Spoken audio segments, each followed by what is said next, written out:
Assalamualaikum warahmatullahi dan salam sejahtera kepada non-Muslim. Berjumpa lagi kita dalam rancangan Dark Void Galaxy Art and Entertain.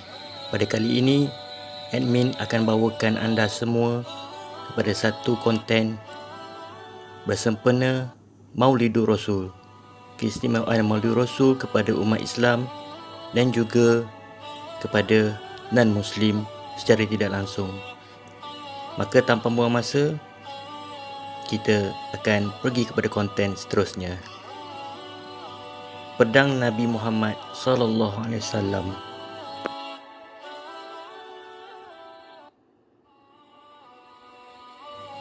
Pedang Al-Ma'sur. Pedang ini dikenali sebagai Al-Ma'sur Al-Fijar, merupakan pedang yang dimiliki oleh Rasulullah sallallahu alaihi wasallam sebelum baginda menerima wahyu yang pertama di Mekah. Pedang ini dibawa sewaktu peristiwa hijrah dari Mekah ke Madinah dan akhirnya diberikan kepada Sayyidina Ali bin Abi Talib radhiyallahu anhu bersama-sama dengan peralatan perang yang lain. Kini, pedang ini berada di Museum Topkapı Istanbul. Pedang ini berbentuk blade dengan panjang 99 cm. Pada bahagian pemegang pedang tersebut, ia diperbuat daripada emas dengan bentuk berupa dua ekor ular berlapiskan emerald dan pirus. Juga terdapat ukiran kofi tulisan Arab kalimah Abdullah bin Abdul Muttalib.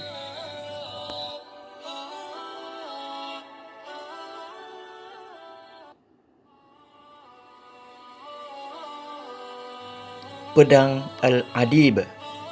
Pedang ini diberi nama Al-Adib yang bermaksud memotong atau tajam. Pedang ini dikirim oleh para sahabat Rasulullah sallallahu alaihi wasallam sebelum berlakunya perang Badar.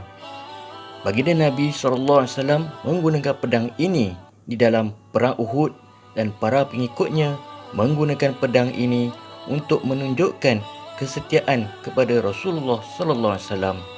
Kini, pedang Al-Adib ini berada di Masjid Husain yang terletak di Kairo, Mesir.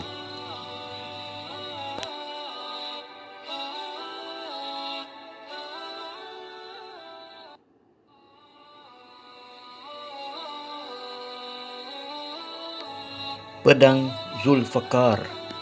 Pedang Zul Al-Faqar atau pedang Zulfaqar merupakan sebilah pedang milik Rasulullah sallallahu alaihi wasallam sebagai hasil rampasan ketika berlakunya perang Badar dan dipercayai bahawa Rasulullah sallallahu alaihi wasallam telah menghadiahkan pedang ini kepada menantunya, iaitu sepupunya sendiri selain sahabat setianya Sayyidina Ali bin Abi Talib radhiyallahu anhu. Kemudian Sayyidina Ali radhiyallahu anhu mengembalikannya ketika perang Uhud dengan bersimbah darah dari tangan dan bahunya sambil membawa pedang Zulfaqar di tangannya. Hal ini dilihat oleh Rasulullah sallallahu alaihi wasallam dengan penuh perasaan bangga.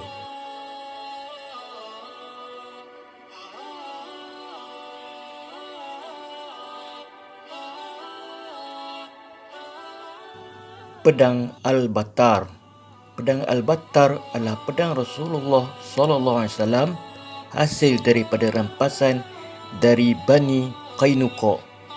Pedang ini disebut sebagai pedang para anbiya ataupun pedang para nabi dan terdapat tulisan Arab di bahagian bilah pedang ini dengan nama Nabi Daud alaihissalam, Nabi Sulaiman alaihissalam, Nabi Musa alaihissalam, Nabi Harun alaihissalam, Nabi Yusuf alaihissalam, Nabi Zakaria alaihissalam, Nabi Yahya alaihissalam, Nabi Isa alaihissalam dan Nabi Muhammad sallallahu alaihi wasallam.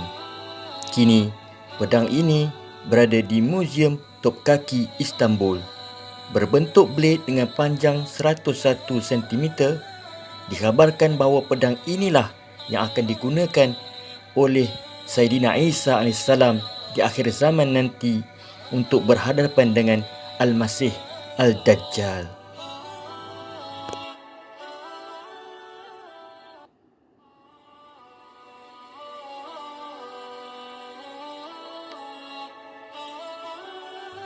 Pedang Hatif.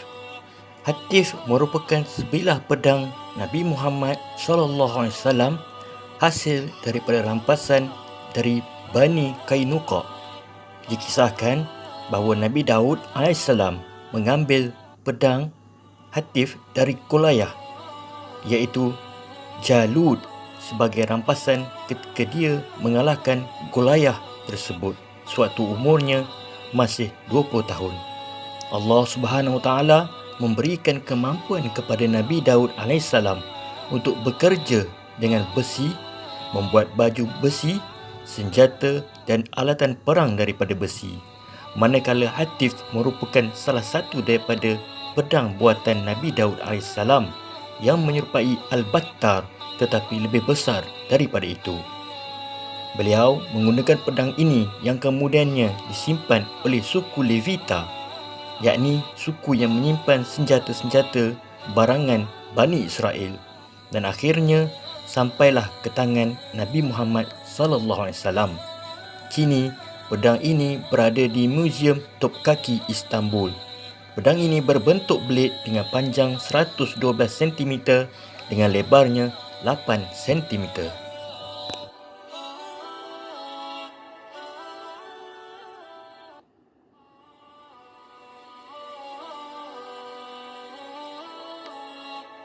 Pedang Al-Mikhdam.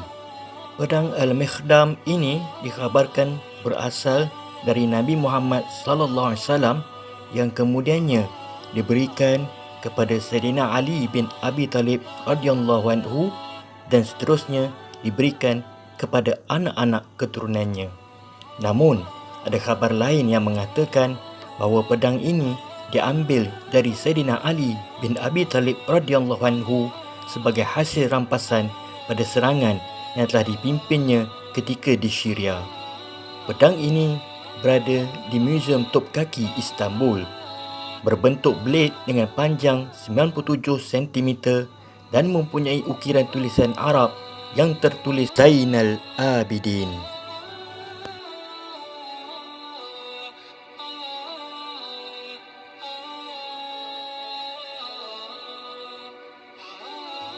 Pedang Al-Rasub.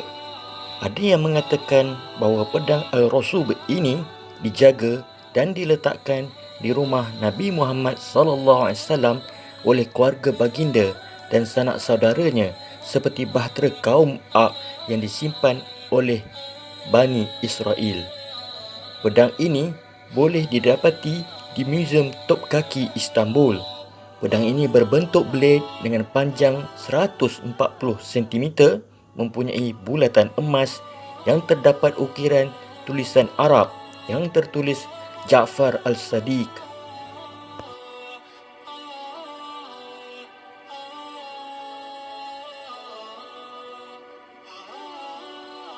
Pedang Al-Qadib. Pedang Al-Qadib berbentuk blade tipis dan mirip dengan tongkat. Pedang ini digunakan untuk tujuan pertahanan ketika dalam perjalanan dan bukan untuk peperangan. Pada bilah pedang ini tertulis kalimah syahadah La ilaha illallah Muhammad Rasulullah, yang bermaksud tiada Tuhan selain Allah dan Muhammad Rasul Allah. Muhammad bin Abdullah bin Abdul Muttalib. Tidak ada fakta dalam sumber sejarah bahawa pedang ini digunakan dalam peperangan. Kini, pedang ini berada di Museum Topkaki Istanbul. Panjang pedang ini adalah 100 cm dan memiliki sarung berupa kulit haiwan yang dicelup.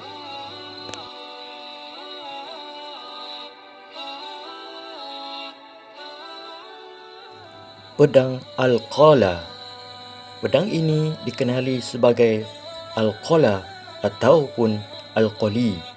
Nama pedang ini diambil mungkin berkaitan dengan suatu tempat di Syria, India, China atau sebagainya yang berkaitan.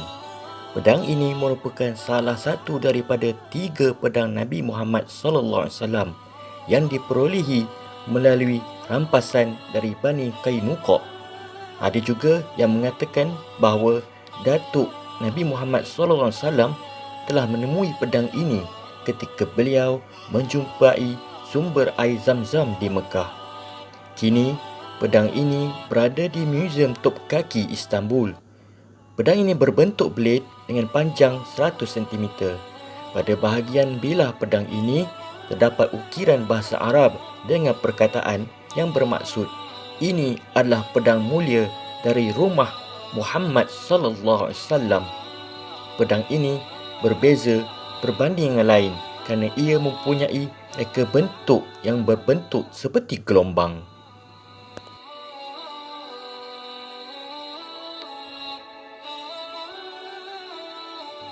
Demikianlah 9 pedang yang dimiliki oleh Nabi Muhammad sallallahu alaihi wasallam sewaktu hayat baginda dalam perjuangan baginda mengembangkan syiar dan agama Allah di muka bumi. Semoga memberi manfaat kepada anda semua. Dan jumpa lagi di episod yang akan datang. Assalamualaikum warahmatullahi dan salam sejahtera. Selamat menyambut Maulidur Rasul.